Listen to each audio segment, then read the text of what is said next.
I am assured of the fact that life-threatening nosocomial transplant-related cancer post-chemotherapy infections are only going to increase by the day.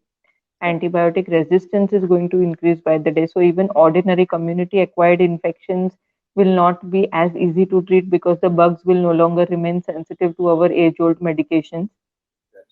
So in that sense, I did see a potential for the branch. In that short period of time that I had, that was the best preparation that I could do, and it was really helpful for me. For ID preparation, sir, again, I used Marrow to some extent. Like COVID was covered really well. So that covered a big chunk, particularly COVID microbiology. I think Shivika ma'am had taken it. That was excellent. For tuberculosis and HIV, also I had used Marrow. As far as single syndromic based infections are concerned, like community acquired pneumonia or meningitis or skin and soft tissue infections and stuff like that, I had majorly used Harrison for that. For parasitology, I had used Marrow, NEET PG, microbiology again. Mycology was a combination again of Marrow microbiology from the PG content and from Harrison. I can confidently say that about 3 months or 4 months for anyone will be more than enough as far as is concerned with the content that you specify. Delighted to introduce to you another INICT topper, but with a difference. So every time we've done interviews this time around, I think every person has been special for a lot of reasons. We've done interviews with people who come from different backgrounds, etc., etc. So now we have a girl from Mumbai who is actually traveled a route which we can probably call as an alternate route, which many people may not actually have the guts to travel, because I am also coming from a medicine background, so I know what our thoughts are during final year and thereafter, etc., etc. So somebody who I think is very, very passionate about medicine, somebody who loves medicine a lot, but still wanted to do a subject which is as close to medicine as possible. So which is the subject that is as close to medicine as possible means what is the bread and butter of a medicine person? That is infection. So trying to take infections to the next level, we have Dr. Pooja Shah with us, who is the topper for INI for your NEET SS examinations with infectious diseases. She's ranked 2 and she's planning to pursue a different kind of a career. I think that's why this interview is very special. There are so many people, mostly MD final years and post MD people are the guys who actually watch this on YouTube. So when we actually look at them, their there are so many concerns, but one major concern is they're divided on one thing. One particular group who feel that, okay, MD medicine postgraduate course, enough, diagnosis is my most important thing, diagnosis is my strong point, I will stop with this, I will continue with medicine. Another group who feel that even before joining the course, that, oh, I have to do DM, I have to do DM, why you want to do, no idea, but I have to do, I have to do. That is another kind. And another group who are very motivated, who know exactly what they are doing, very clear with their plans, want to pursue cardiology, getting cardiology like that.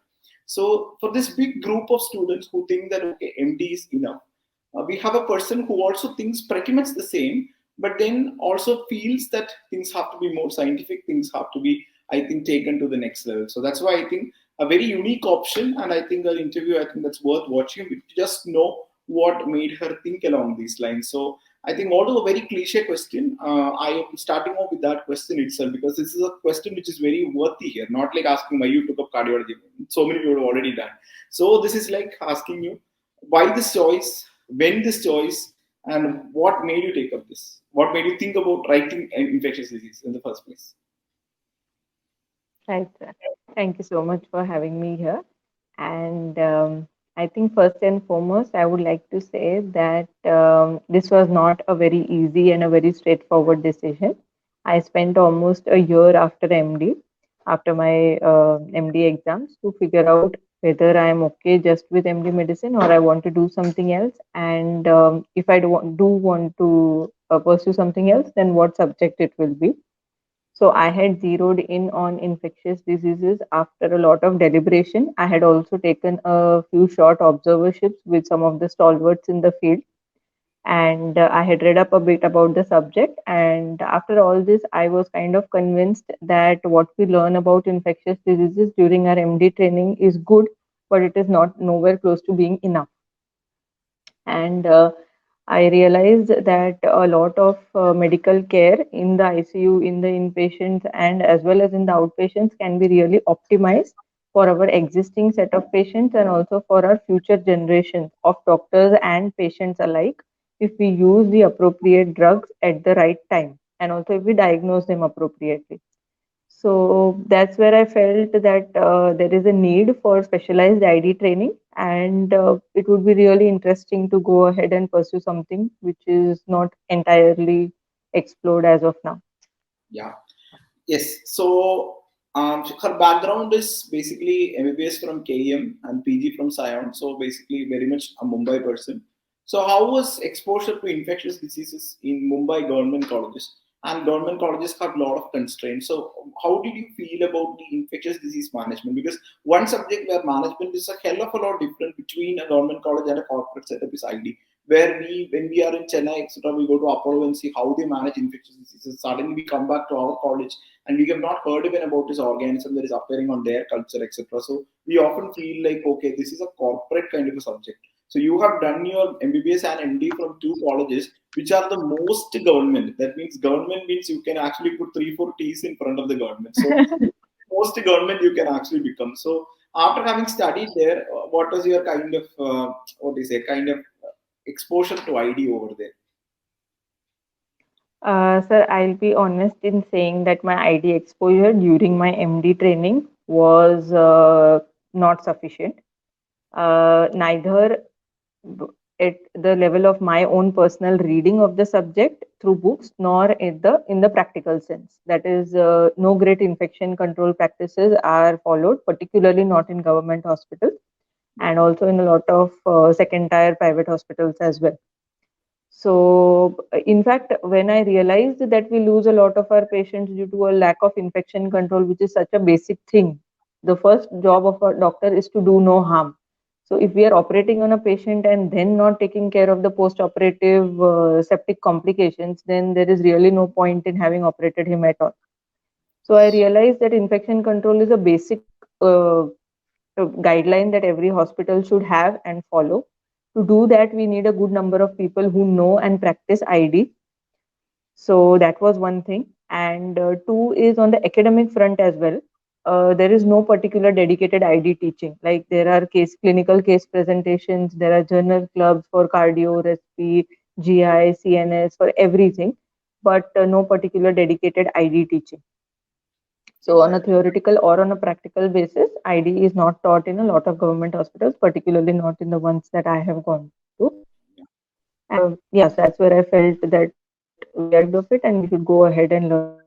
Okay. So, for the knowledge of many of the juniors who are actually watching this, and many times they come up with this question: what extra does an ID person do? Like they almost always ask this question. Like medicine, may we learn so many things. What extra can an ID person offer? So, I think for their knowledge, let me tell you that this is a huge domain. It is a vast domain. If you've attended Infectious Disease Society of India national conferences or zonal conferences, or even the conference at Apollo hospitals in Chennai do conduct every year, you will understand that there are so many things in this. And the three major arms I would probably think are your transplant infections, post transplant infections, which is a big thing.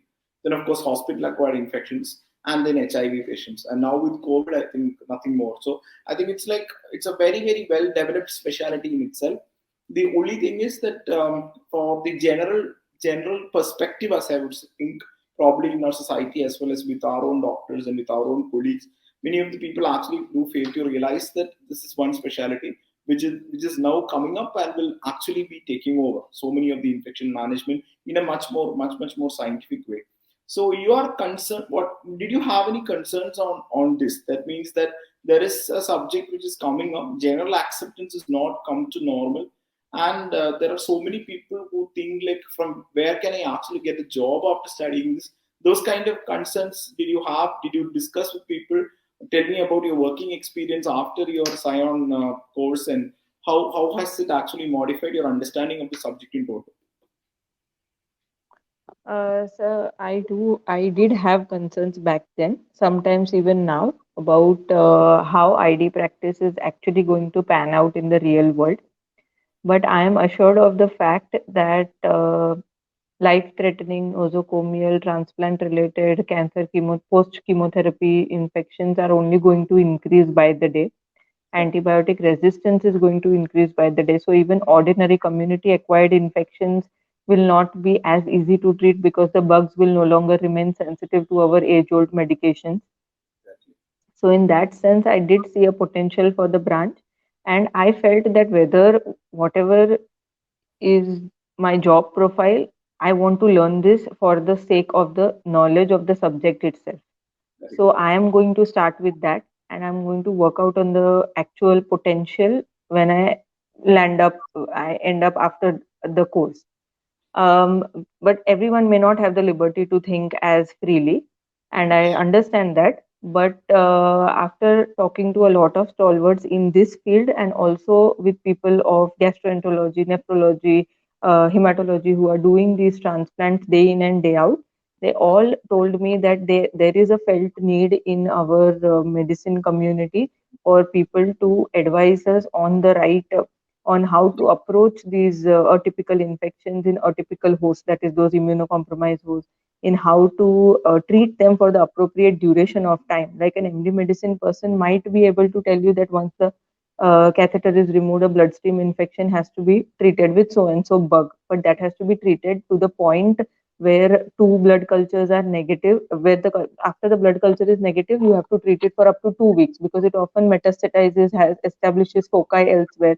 So these Yes. finer aspects of practicing medicine really become important in such scenarios. Yes. And That's that's great. where an ID person comes into play. His role is only going to become more important by the day.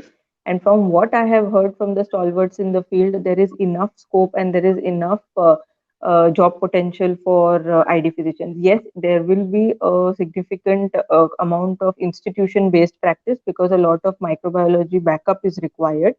There Yes. is no denying that. But other than that, I don't see any difference. Maybe like an ID person will take many years before he can establish his own OPD practice, because for IPD he will need either an institution of his own where he has created that amount of microbiology or refer to the parent institution for admission. But other than that, it is as good as any other specialty, I would say. Yeah. I think we've all been actually inspired by a lot of ID people. Like me, having done my MD in Chennai, I remember when I was studying at Stanley Medical College, every week we used to rush to Apollo Friday 3 p.m. for their physician meet, and most of the interesting cases were contributed by the ID department. And that is when I first came to know about Ram Subramaniam sir, Ram Gopal sir, and they're all big stalwarts. They've done a lot of monumental studies. All the major studies in ID have come from their side, and even now the top ID specialists in Chennai, including Suresh sir, Vijayalakshmi madam, etc., they're all very, very, very highly motivational, highly inspirational people. They have done lots of work in what we probably call scientific medicine. I mean, they've tried to make medicine as scientific as possible. And their biggest quality, I feel, is that they don't unnecessarily use drugs. They are most hesitant Right. in using drugs. They basically use it only when it is most required, and they try to see the bug as what they treat. It's not the disease that they treat. They always think about the bug. They always talk about the bug. They try to culture out the bug. And I think attending their conferences and getting to know a lot from them was really, really like kind of bringing out lots of changes, because we didn't even know how to take samples for a culture. They are the people who talked about this whole concept of 10 ml aerobic, 10 ml anaerobic, 10 ml fungal. So it was like totally lots and lots of new things we get to learn from them. So it's very interesting kind of a subject. And I am very happy that you have actually taken the guts to come out and think like whatever happens, I'm going to actually pursue this. And I think people who have come out with such an idea have often become very successful also. And I think this is a great choice that is opening up to a lot of people who want to stick with internal medicine. I think ID plus internal medicine may be a much better choice. So on that note, Right. let's start with your preparation. So because how did you actually figure it out? Because mostly people really don't even know which textbook to learn. There is no online platform which is giving a straightforward coaching for ID. So it's like a very kind of tricky situation. So when you plan to read or when you plan to study, what were the resources you had, and how did you start utilizing those resources? Right. As far as the timeline of preparation is concerned, sir, I started quite late actually. I decided on ID somewhere in September, October. After that, I started preparing. I decided that I need to cover two fronts in the broad sense. One, of course, is a revision of the general medicine that I have studied during my MD. and a specialized learning of infectious diseases, which I had not touched upon much during my MD. So for the general medicine front, I spoke to a lot of people. I had some sample notes, and I came to the conclusion that I don't think anything better than Marrow videos and PDF notes can help me for, as far as medicine is concerned. And once I started doing that, I was convinced of my choice. So as far as medicine is concerned, I have majorly used Marrow, that is your videos. I think that has been in that short period of time that I had, that was the best preparation that I could do, and it was really helpful for me. One question, like, have you watched that before, or was it for the first time that you were watching, or For during the your first MD time. days? First time you have not watched during your MD days. No, sir. So how much time did you take to actually watch this? All the videos. How much time did you take? Um, So I did not watch every single video of every single topic, but I had skimmed through the important ones, and I was interspersing medicine preparation with infectious diseases. So both medicine and ID put together, I took somewhere around 2 months. 2 months. Okay, fine, fine. What about your Yeah. ID preparation? So for ID preparation, sir, again I used Marrow to some extent. Like COVID was covered really well, so that covered a big chunk, particularly COVID microbiology. I think Shivika ma'am had taken it. That was excellent. For tuberculosis and HIV, also I had used Marrow. As far as single syndromic based infections are concerned, like community acquired pneumonia or meningitis or skin and soft tissue infections and stuff like that, I had majorly used Harrison for that. Okay, fine. There are So, topics in Harrison on individual bugs as well, like Streptococcus, Staphylococcus, Pneumococcus. All of them I could not cover. Whatever were the important ones, that again I covered from Harrison. For parasitology, I had used Marrow, NEET PG, microbiology again. That was also very helpful. Ma'am had given the life cycles and the drugs and the bugs very well. So parasito I had done entirely from that. Mycology was a combination again of Marrow microbiology from the PG content and from Harrison. And for virology, I had majorly used Harrison. okay. So when somebody talks about reading Harrison Gastro or Harrison Nephro, you feel okay. You open the book, you start reading. But Harrison Infectious Disease is something which I don't think anybody has successfully read during their lifetime. It is one Yeah, chapter which nobody can read also, because like one virus you start reading the structure, it goes on and on and on. So when you say right. you have read, you must actually make it more elaborate, because the normal student will actually feel like getting palpitations because he may not be even able to read one virus or one fungus. So how did you actually go about with reading this entire thing, or you were choosy, or you had any plans for that? Okay. So, sir, I would divide the infectious disease part of Harrison into four major components that I had decided I want to read. One is syndromic approach. That is one syndrome and everything about it. That is very easy to read. That is very fun reading as well. So that is no problem. I think everyone can and should go through that part. Now it comes to individual, that is bacteria, viruses, fungi, and parasites. Yeah, Parasites again is relatively small, but it can get boring because we don't see too many parasite cases during our regular practice. So it becomes difficult to grasp and remember. So that is why I chose that I will do parasitology from Marrow, a PG content, and that was really helpful. Ma'am would go over the life cycle and explain it in a student friendly way. So that's how parasito was covered. Mycology again is not very vast. I think anybody who devotes at least like about 3 hours per day can cover it within 7 to 10 days time. okay. And it is not that lengthy. It does not go on forever. They start with the fungus, and like within 2 to 3 pages, almost every mycology chapter is covered in Harrison. Yeah, So that's easily it can be easily tackled. As far as bacteria and viruses are concerned, bacteria, individual bugs, yes, I do understand the chapters are difficult. So in that, I had been choosy. I had covered strep, staph, pseudomonas, the enterobacteriaceae, pseudomonas, enterococci, the 5, 6 major categories. Again, Vibrio cholerae and Salmonella. The ones that we see during our clinical practice, I chose to do those.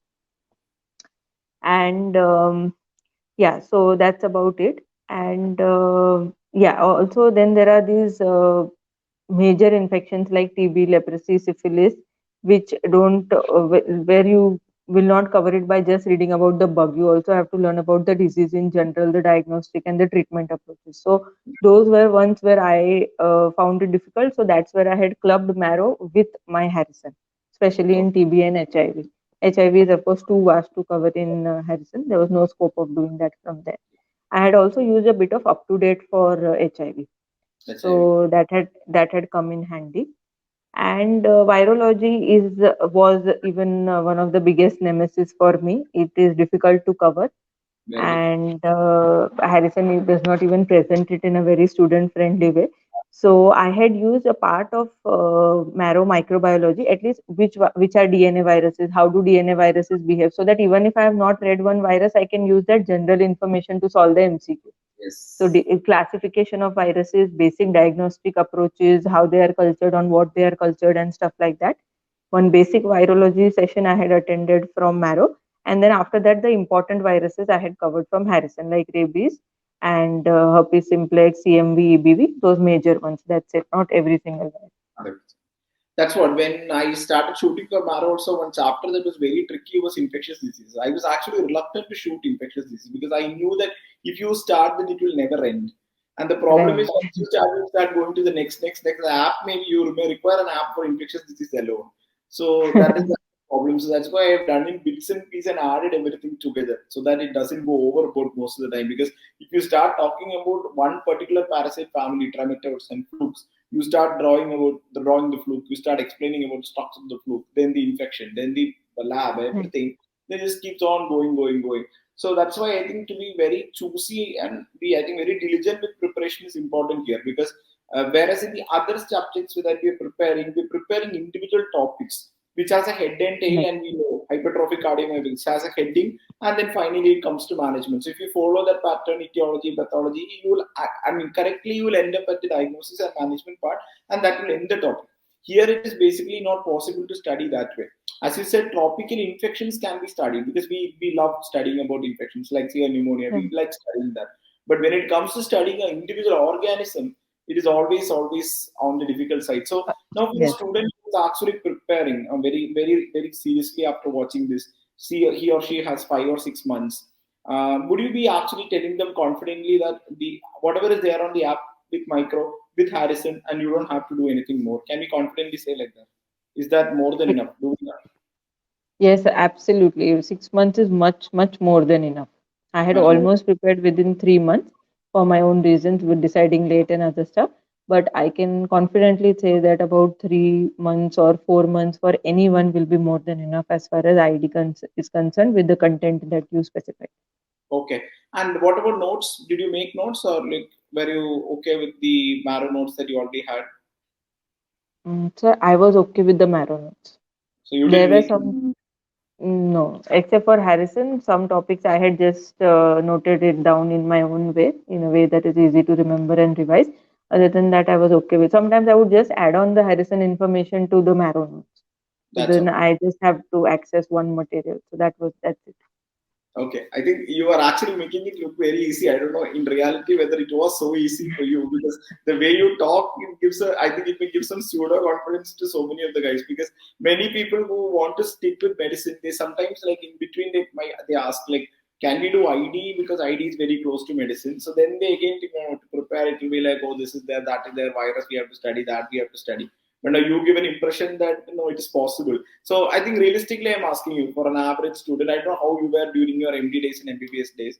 So for an average student, like is it a realistic proposition? What do you feel? Sir, I will be frank in saying that when I thought that I have to prepare for the NEET or the FET exam within 3 months, I felt that I would not do it in this attempt. But I was willing to consider at least trying. And then if it doesn't work out, then I'll give the next attempt. I'll work somewhere for a year and then give the next attempt.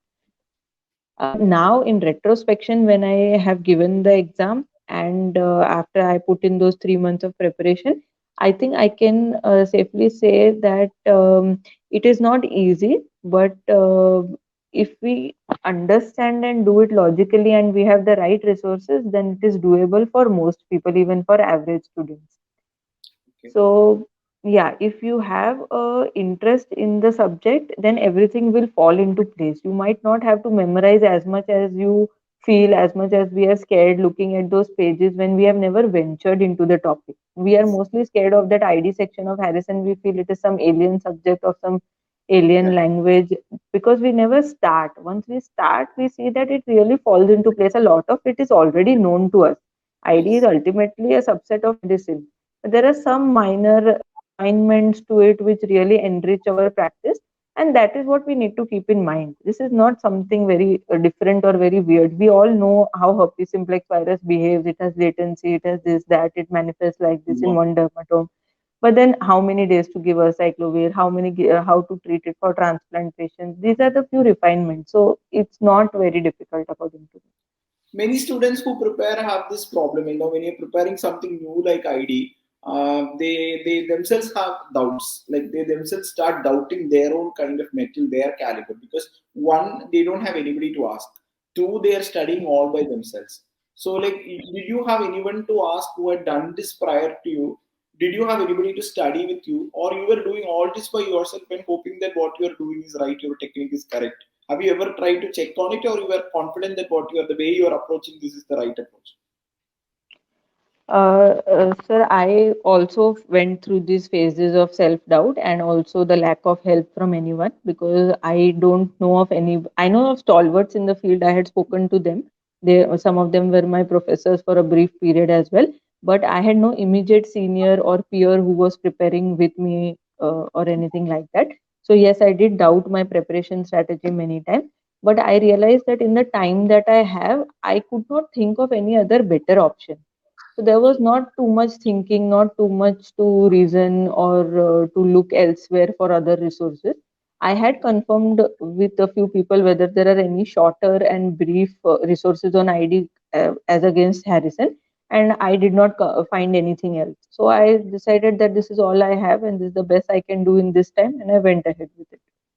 Yes, because I think that's a very relevant thing because, like in retro, when we look back, you are saying, okay, you have done this. Now I'm also very confident because you have scored the rank and you have shown. So now when you say that I have studied like this, it makes a lot of sense. But when you were doing, like even if you tell me that, okay, I am watching bit of ID from medicine, bit of Harrison, I am reading, Mhm. whether your preparation is sound and strong is very, very hard to gauge, right? It's very, very difficult Right, for a right. person outside. So I think for you it might be very difficult. Did you try writing some exams or something in the middle to just see how much you were knowing and how you were like preparing? Did you write some MCQ exams? Not too many, sir. I had given a couple of tests on the NEET SS program, but that's about it. Also had very little time for preparation, so I devoted it more to the.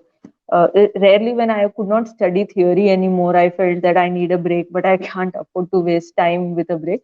I would just go out through the MCQ exam so that at least I learn something from there. That's it. And sitting in the exam hall, was the exam like as per your expectations? Was it above the bar? Was it below your bar? What did you feel? Like, did you feel that okay, my preparation strategies were right? Sitting in the exam hall, what was your feeling when you saw those questions? How much were they in sync with your preparation?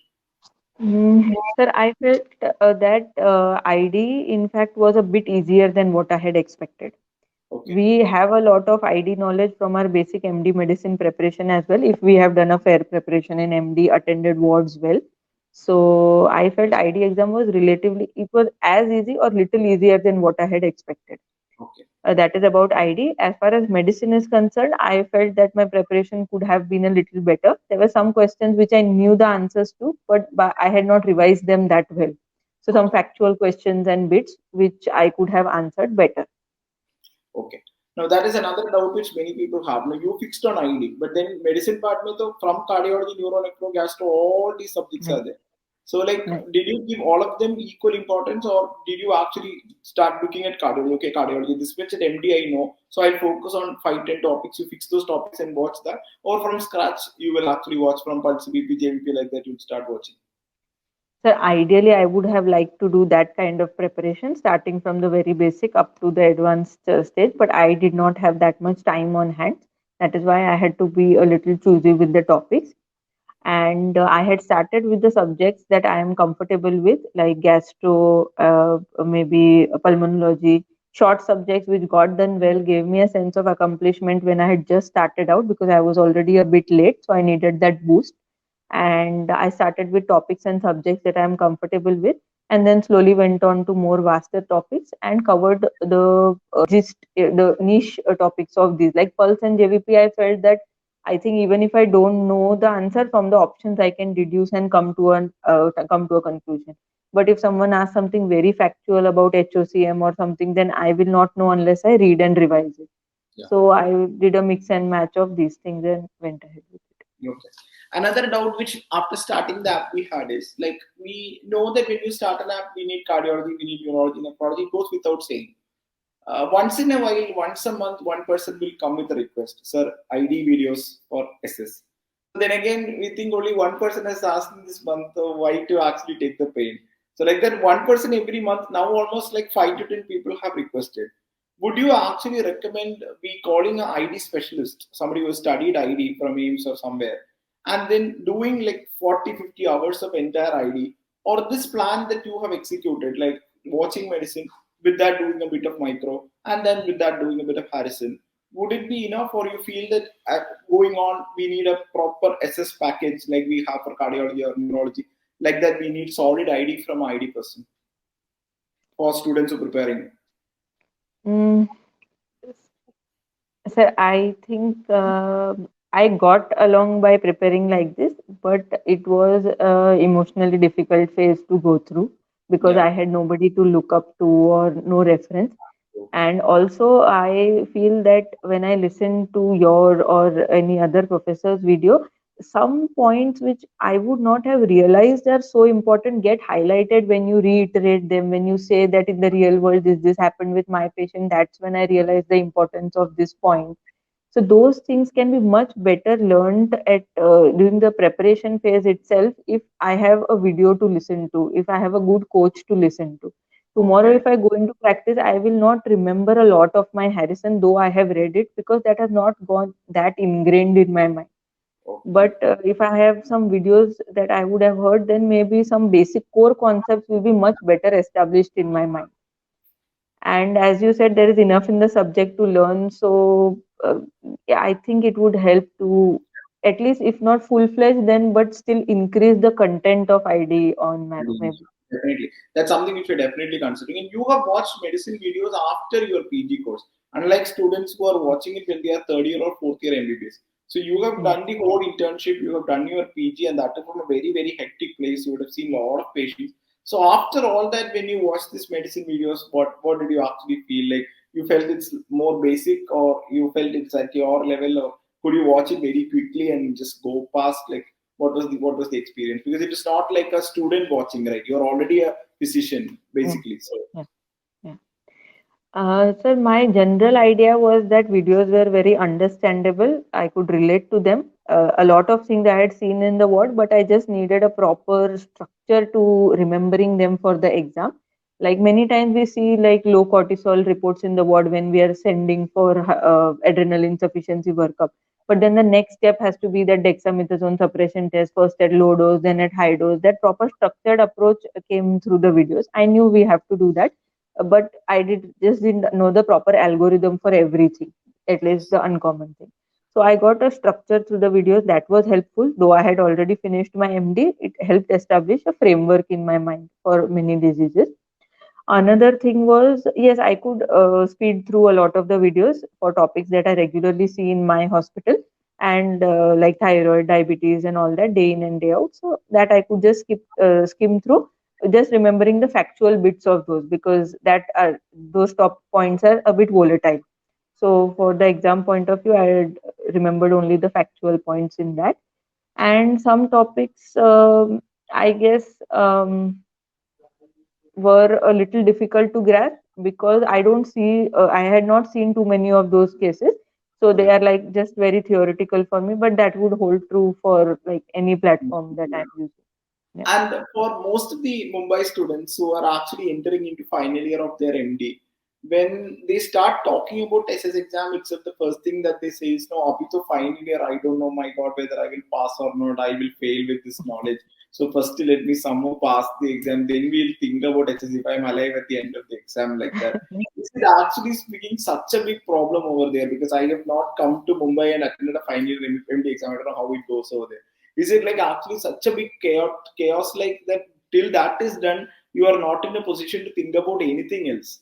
Like, is it that way? That's why students actually take it as something which is it overhyped a bit?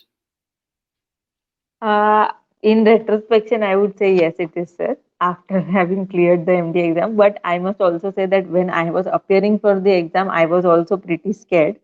But now that I have done it, I would like to reassure most people that if you have done your ward duties even fairly sincerely, and you have like covered even like 50-60% of the major system, because even I have not read Harrison cover to cover even for clearing my MD, or even after clearing my MD. Nobody does that. Nobody in the world does it. But if you know your subject in general, and if you have read important topics of each major system, then you will easily see through the exam. Okay. Now, if I Yeah. you I you were having the same interest in ID and I had given you the option of starting to prepare from the beginning of your final year, would you have taken this risk alongside with your final year exam, or would you tell someone ki let it be over and then only go for it? It's a practical to juggle both and do. I think I would have taken it, sir. Okay. I would Now, have taken it. Yeah, it is not that big a deal to take up on, and it is an important chunk of medicine also. So I think I would have taken it. yes, because we now see two different categories of students. Students from peripheral colleges who are like getting more time to read, so they are like reading full on, and students from city colleges like yours who basically are working 24 hours, who end up getting no time to read. So primarily finding themselves a little short with respect to the theoretical aspects, and now the entrance is just an MCQ exam after all. There is no interview or any practical in that. So what happens is now when we see many of the students who score ranks or score really well are at times maybe from peripheral colleges, and maybe they have got that extra time to read. That is probably, I think, one reason why they do crack a little earlier. If you actually do see, they do crack a little earlier than the others. But what I want to tell you is whether you get it in your first, second, and third, or for that is really doesn't is not what that matters. Finally, whether you know to treat a patient or not, whether you are like Absolutely, that is the only thing absolutely. that matters. So that is the only thing that matters. And would you advise somebody to work post MD? What is your opinion on that? That means there are again two schools of thought on this. Yes, sir. I think, I mean, I was myself reluctant to take a break, but now that I took a break for a year and then figured out what I really want, I can say conclusively that it was a very good decision, because this is something that I am going to pursue for the rest of my life. And I feel that if I need to be committed to it, it should be a very informed decision. I should not regret it. I should not get frustrated with myself or with anyone around me Yeah. because I did not make the right choice at the right time. And also, I feel that that passion for lifelong learning can come in only when I am convinced about my subject firsthand. Otherwise, I will just like even without that passion, I might finish and see through my DM course and then start my practice. But then that level of involvement with the subject and with the patient will not be there. Yes. And of course, this question is also very cliche, but still everybody wants to ask this because many of the girls they juggle between so many things and they are not able to actually come up to this level. When you look at MBBS, 70% of the students are actually girls, but when we interview DM toppers, vast majority are actually boys. So, like now that you have come up to this level, what is your bit of advice for girls who are actually into their internship or post internship, preparing PG or doing PG? Like there are so many tumbling blocks here and there, but finally you have overcome them. So, any bits of advice to them to actually take their career forward? Uh, I think that I would not say that no girl should see herself differently from a boy. Yes, your life will be a little bit different from that of your male counterpart, but nowhere should you let that be a disadvantage for you to pursue whatever you truly want. I think if Yes. your family is even fairly understanding, then you can easily go through this path. um, the preparation phase, of course, you are as good as your male counterpart. About doing the course, I think even with a little support, it should not be any different from that of a male, except that you will have to just keep into account that for and make it clear to everyone around you that the work life balance will be a bit distorted during this phase, and that you should not feel any guilty about that. And then I guess that's how it goes. Once that is clear and once that is accepted by you and your family, then it's as good as doing it when you are young, or yeah. Yeah. I think on that account, we have to definitely thank your husband. I think this is your opportunity to thank your husband, who has also been very supportive. So tell us about him and how supportive he was, and what are his contributions with respect to this rank. So I think you're married for the past 1 year or so, I guess. So Yes, like yes. just take us through how preparation has been different post and how much supportive he has been. Uh, I think I would give a huge credit to him for so it really starts right from my MD days. I think he was the one who convinced me that if I'm not sure of what I want to pursue, I should not just take up anything. In fact, he was one of the strong forces for helping me take that 1 year break and figuring out what I really want. He has done his MD medicine and he wants his roots to remain with medicine. So he himself has taken a very strong and a very uncommon choice or an unpopular choice of staying with medicine in a city like Mumbai, where most people want to pursue a DM. So that Yes. in itself, just seeing that right in front of my eyes was a big inspiration. It was also a big eye opener. And that's when I thought that it's okay to be slower or be different from others, so long as you are happy doing what you are doing. That is of utmost importance. So that was the first major change that he brought. Another thing was when I decided to pursue ID, he was there with me all through the preparation, and he even prepared a few topics for me so that I could read them in short. He would make some short notes so that I don't have to go through the whole content. And he was very supportive through the whole preparation. He was also very open to whatever institute I want to choose to take up. So, yeah, and he also has a keen interest in ID, so we engage in fruitful discussions about the same. He has pursued a distance learning fellowship from CMC Vellore, and that's how we help each other grow. That's great. Awesome. And so on that note, the next question, like how you pursue, how you want to take your career forward. So your options and what you're going to choose and where are you most likely to join. So, sir, I gave the NEET exam and the FET exam. The FET is an unpopular exam, so I'll just make everyone aware that it stands for the Fellowship Entrance Test. It is a national level exam, also conducted by NBE for admission into the fellowship courses endorsed by the National Board, FNB. And in the FET, I had rank one in the country. In the NEET, I had rank two, both in infectious diseases. So through the NEET, the DM options in ID are in CMC Vellore, in Kottayam Medical College, I think, which is in Kerala. That is Yeah. started since the last few years. The ID part of it, I mean, and in Manipal Medical College. So Yes. these are the DM options. There's of course an AIMS Jodhpur, AIMS Delhi, and one other AIMS option as well for DM. But through the NEET, the ones that I mentioned earlier are there. Through the fellowship entrance test, there are FNB courses at Sterling Hospital in Ahmedabad. There is PD Hinduja Hospital in Mumbai. There's Apollo Chennai. There's Apollo Hyderabad. And yeah, that's about it, I think. Yeah. Kolkata School of Tropical Medicine has been granted a DM seat, which will be, I think, reflecting in the seat matrix this year. Okay. So So my options right now, yes, sir, go ahead. yeah, that's what your options. Yeah, my options are CMC Vellore through the NEET and the FNB at Apollo Chennai or at PD Hinduja. These are the ones that I have shortlisted after some basic groundwork, So background. Hinduja will be actually Hinduja is at Mumbai, so that allows you or gives you the Yeah. liberty to be with your family. So I think you may actually finally I think zero down to that. I just hope because in a super specialty course, like as you said, support from the family is very important. And in a hectic course, to be away from the family is always very much like what do you say? It just puts us down, no? So like that we are alone, we are in a different place, we don't know the language, this, that, etc. When we are in family circumstances, that obviously boosts our confidence, and higher levels of confidence always help us to perform better. So I think A super speciality choice is not just based on the merit of the college. It is based on our persona in total.